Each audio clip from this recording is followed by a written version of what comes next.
আমি মনে করি বাউলদের উপর হামলা এটা একটা ন্যাক্কারজনক ঘটনা। আমরা এর তীব্র নিন্দা জানাই।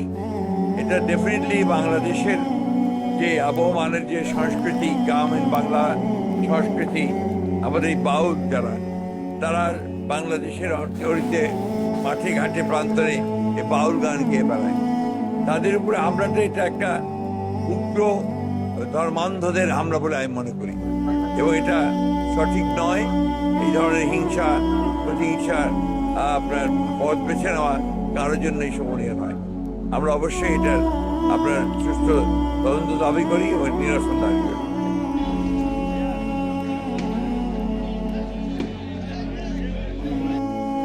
আসসালামু আলাইকুম। কিছু সংখ্যক আবালের জন্য বিএনপির দুরবস্থা। বিএনপির মহাসচিব মির্জা ফখরুল ইসলাম আলমগীর প্রসঙ্গে কিছু কথা বলব। আসলে সে কি মুসলমান না? আল্লাহকে নিয়ে কটূক্তি করা, সূরা নাস নিয়ে কটূক্তি করা, সে এগুলো দেখে না। সে বলে বাউলকে এরকম হামলা করা, সে তীব্র নিন্দা জানায়। আসলে সে মনে হয় না যে মুসলমানের ঘরের, মুসলমানের জন্মের।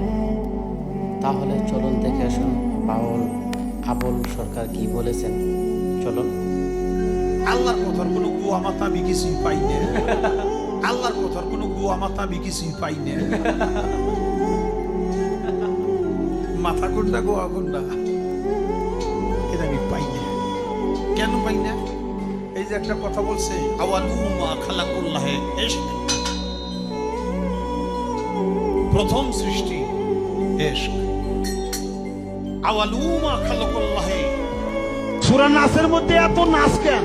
আরে নাচতে কইছে, এই জন্যই তো এত নাচ।